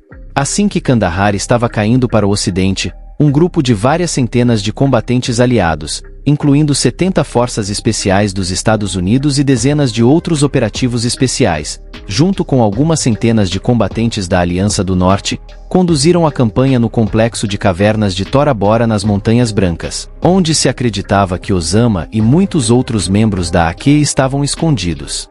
Seguiu-se uma batalha de quase 2 semanas nas montanhas e cavernas, um conflito que ficou conhecido como a Batalha de Tora Bora. Os serviços de inteligência estadunidenses acreditam que Osama estava presente durante esses combates, mas ele escapou, pois a presença militar aliada era insuficiente para capturá-lo. Acredita-se que ele tenha cruzado a fronteira sul para o Paquistão nos dias ou semanas seguintes. Nesse ponto, Osama era o homem mais procurado do mundo, com uma recompensa de $25 milhões oferecida pelo governo dos Estados Unidos por informações que levassem à sua captura ou queda. Essa quantia seria aumentada para $50 milhões em 2007, enquanto a caçada ao líder da AQ e arquiteto dos ataques de 11 de setembro continuava.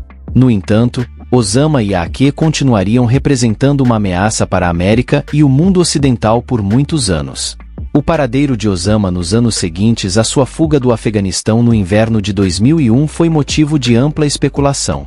Nessa época, ele era o homem mais procurado do mundo e sua movimentação era secreta, mesmo para os serviços de inteligência dos Estados Unidos, que só conseguiram reconstruir parcialmente seus movimentos durante a década de 2000.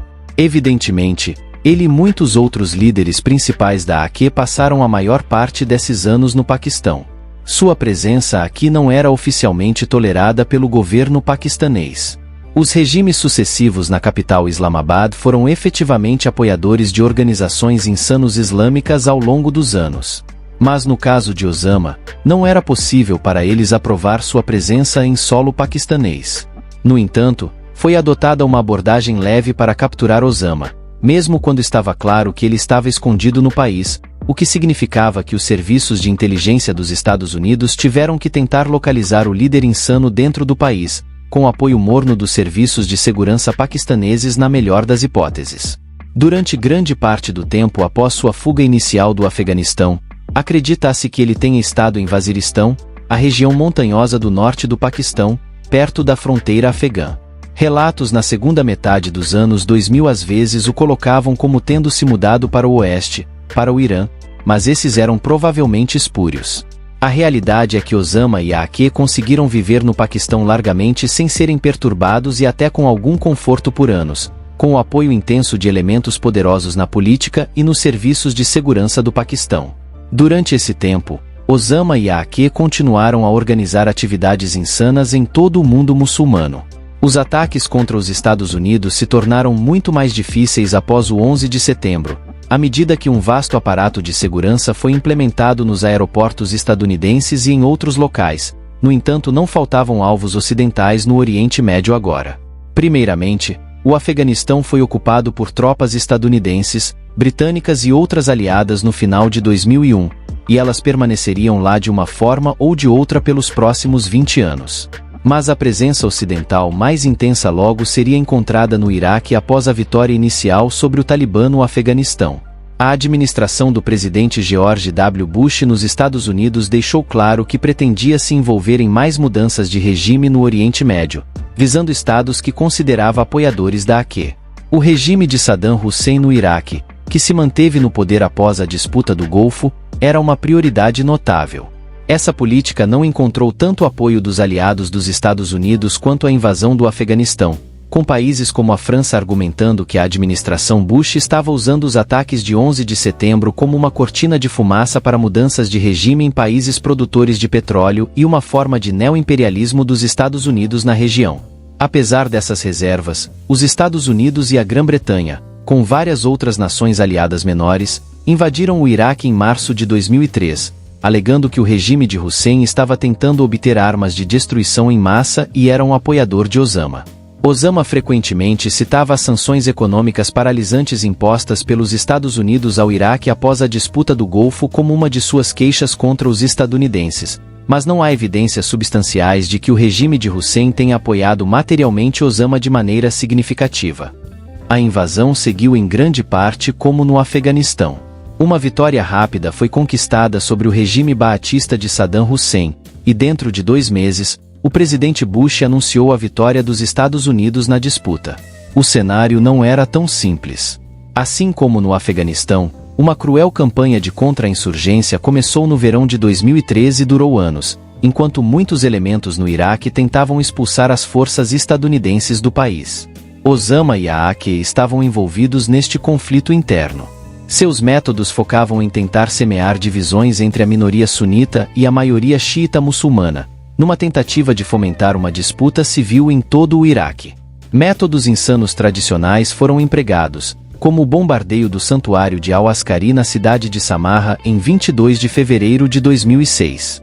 Embora essa ação não tenha resultado em uma perda generalizada de pessoas, viu-se a destruição de um dos lugares mais sagrados no Iraque para os muçulmanos xiitas e desencadeou dias de violência sectária em Bagdá e outras partes, onde pelo menos 1.000 pessoas caíram. Eventualmente, até o final dos anos 2000, a disputa no Iraque começou a se estabilizar, com um significativo aumento de tropas estadunidenses em 2007, combinado com reformas políticas, ajudando a conter o pior da violência.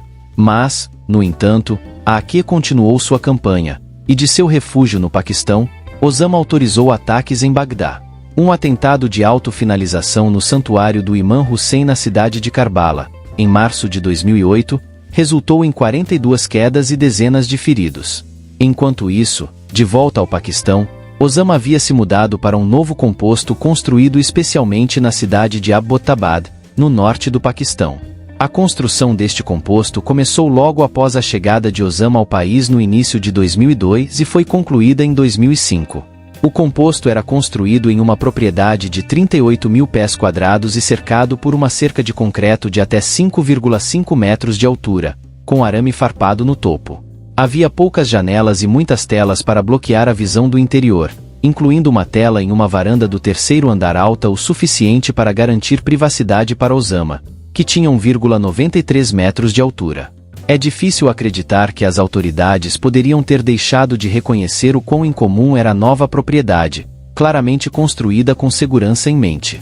Osama provavelmente viveu lá a partir de 2006 com algumas de suas esposas, filhos e seguidores, em uma cidade não muito longe da capital do Paquistão, Islamabad. Enquanto o composto de Osama o abrigou no Paquistão por muitos anos, eventualmente sua dependência excessiva dele seria sua ruína. Em 2009, os serviços de inteligência dos Estados Unidos determinaram que Abu Ahmed al-Kuwaiti, um confidente próximo de Osama, que se acredita ter estado com ele na Batalha de Tora Bora em dezembro de 2001, quando o líder insano escapou por pouco da captura pelos Estados Unidos, havia começado a trabalhar como um mensageiro confiável para Osama enquanto ele estava escondido no Paquistão. Em 2009, a CIA determinou que al-Kuwaiti estava morando em Abbottabad. Mais coletas da inteligência levou-os a identificar o composto de Osama como um prédio peculiar na cidade. Dezenas de milhões de dólares foram obtidos do Congresso dos Estados Unidos para financiar o estabelecimento de uma equipe da CIA no local em Abbottabad, que em 2010 começou a monitorar o composto e aqueles que entravam e saíam dele, apesar dessa extensa iniciativa e do uso dos dispositivos de vigilância e drones mais sofisticados disponíveis em qualquer lugar do mundo. A equipe nunca conseguiu obter uma fotografia ou qualquer outra evidência concreta que estabelecesse definitivamente que Osama estava vivendo dentro do composto, mas no início de 2011, a quantidade de evidências circunstanciais era tal que eles estavam convencidos de que este era o esconderijo do arquiteto dos ataques de 11 de setembro. O presidente dos Estados Unidos, Barack Obama, autorizou o que foi codinomeado como Operação Lança de Netuno em 1º de maio de 2011. Era a hora do almoço em Washington, mas apenas meia hora depois, por volta das 23 horas no Afeganistão, 2 helicópteros Black Hawk com 2 dúzias de soldados a bordo decolaram de uma base aérea estadunidense no Afeganistão e voaram sobre a fronteira para o Paquistão. Pouco mais de 1h30 depois, por volta da 00:30 no Paquistão em 2 de maio, os helicópteros pousaram no composto em Abbottabad. Um dos helicópteros caiu durante o pouso, mas nenhum dos soldados ficou ferido. O combate começou assim que eles pousaram, com um breve tiroteio com alguns seguidores de Osama.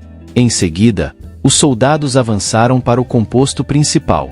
De volta a Washington, o presidente Obama e altos funcionários do governo e defesa assistiram imagens ao vivo da operação a partir da sala de situação na Casa Branca.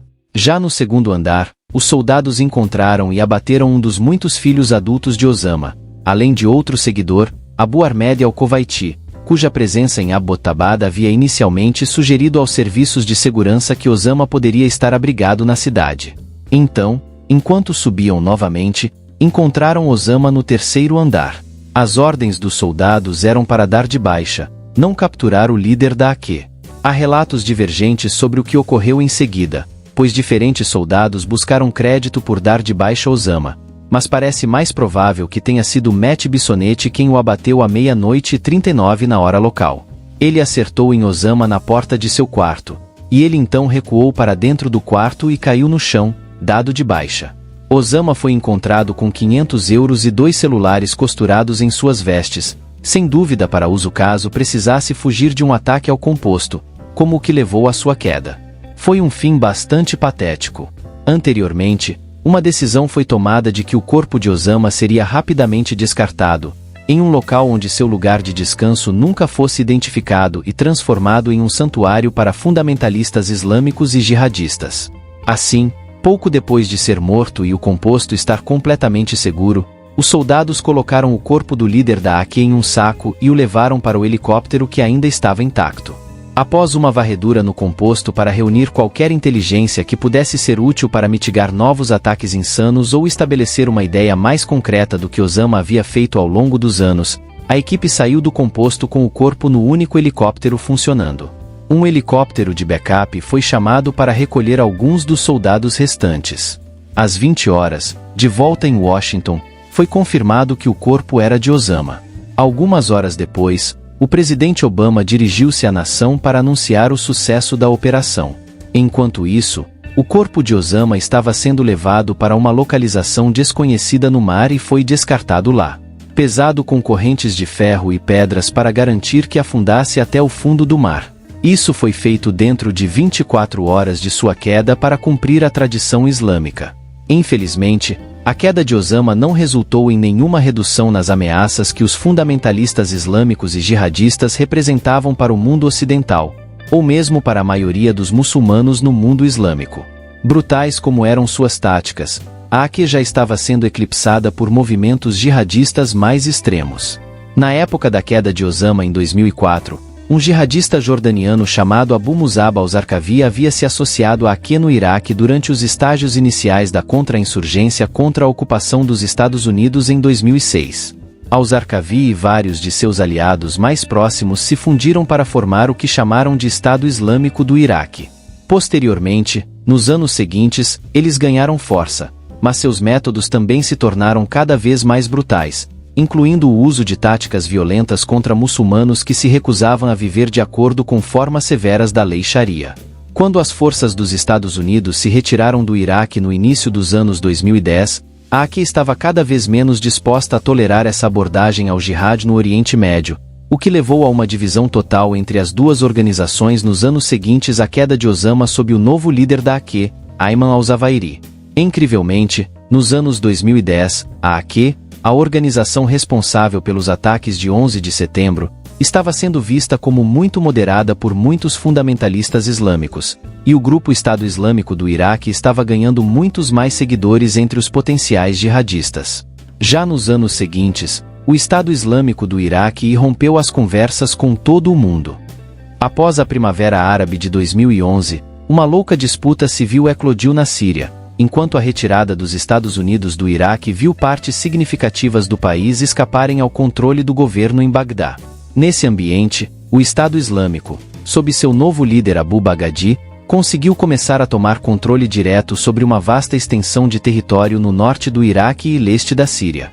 Ao longo de 2014 e 2015, o recém-nomeado Estado Islâmico no Iraque e no Levante, ou ISIL, se tornou uma tensão internacional ao declarar o estabelecimento de um califado islâmico sobre as terras que controlavam.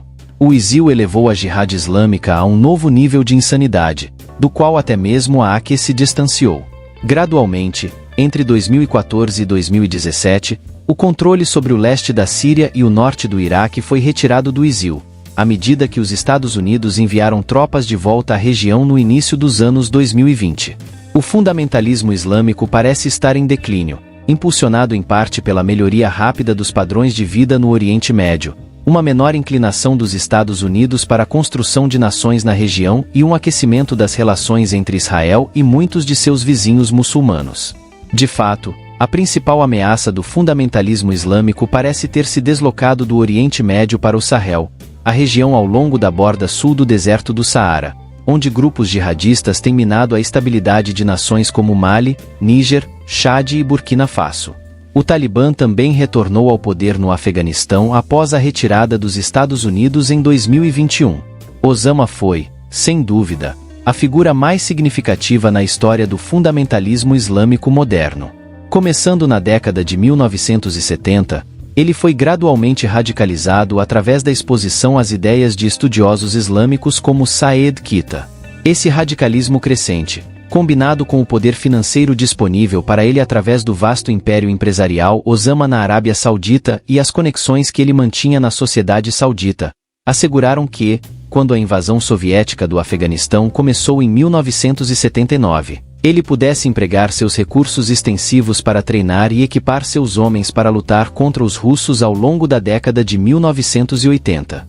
Se sua carreira de oposição a incursões não muçulmanas no mundo islâmico tivesse terminado aí, ele seria apenas uma nota de rodapé na história. No entanto, uma vez que a disputa contra os soviéticos chegou ao fim, ele se comprometeu com um programa mais amplo de fundamentalismo islâmico. Suas ações durante a disputa do Golfo destacaram seu crescente ódio pelos Estados Unidos e sua disposição para romper com regimes muçulmanos, como o da família real saudita, se eles se envolvessem em ações que ele considerasse contrárias ao Islã. Assim, nos anos 1990, uma versão mais extrema de Osama e da AQ estava emergindo, refletida nas campanhas de bombardeio cada vez mais brutais, sendo as mais severas os atentados às embaixadas estadunidenses em 1998, que dar de baixaram centenas e feriram milhares. No entanto, é pelos ataques de 11 de setembro aos Estados Unidos que Osama e a AQ se tornaram mais infames. Naquela fatídica manhã de setembro de 2001, os raptores agindo sob as ordens de Osama lançaram golpes que deram de baixa em mais de 2.700 pessoas em questão de horas, enquanto milhares mais tiveram suas vidas interrompidas nos anos seguintes devido a lesões relacionadas. Além disso, o impacto psicológico foi devastador. A maioria das pessoas tem memórias claras de onde estavam e do que estavam fazendo quando as notícias dos ataques surgiram, e imagens dos aviões atingindo as Torres Gêmeas surgiram nos meios de comunicação. A vida mudou de muitas maneiras naquele dia, com medidas de segurança adicionais sendo impostas em todo o mundo ocidental para combater futuros ataques. Disputas seguiram no Oriente Médio, e por anos quase toda semana havia notícias de um incidente importante no Afeganistão, Iraque, ou em algum lugar, estampando as primeiras páginas dos jornais. Tudo isso culminou no surgimento do ISIL e em uma crise migratória no Mediterrâneo, à medida que milhões de pessoas buscavam fugir da Síria e do Iraque. Naquela época, Osama já tinha ido de base, caído de maneira desonrosa em um complexo fortificado onde estava escondido em Abbottabad por meia década. Mas, no entanto, o mundo foi mudado imensuravelmente por seu extremismo e sua loucura. Por fim, o que você pensa sobre Osama? Teria sido melhor para ele ter sido capturado vivo e levado a julgamento por seus atos? Deixe sua opinião na seção de comentários.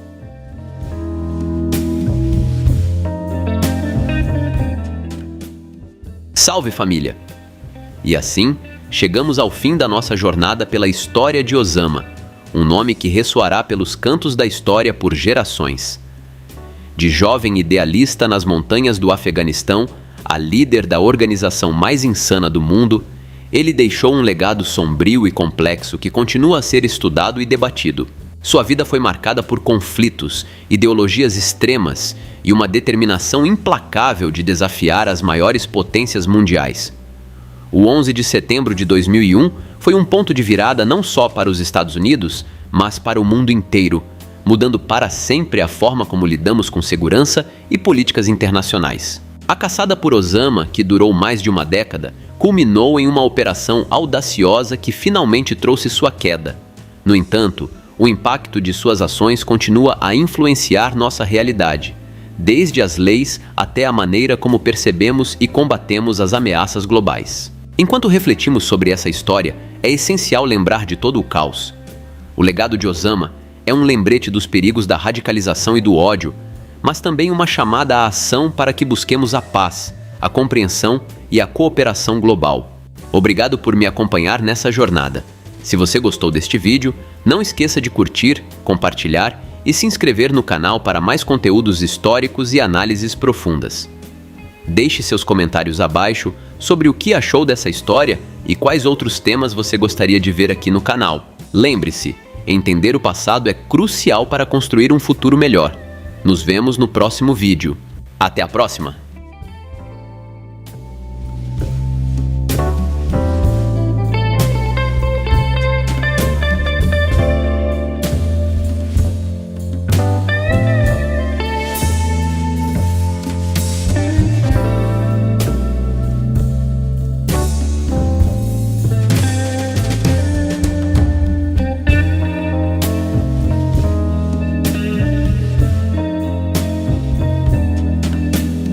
Dá um pulo lá no Apoia-se e se torne um de nossos investigadores daqui do canal. Valeu, família!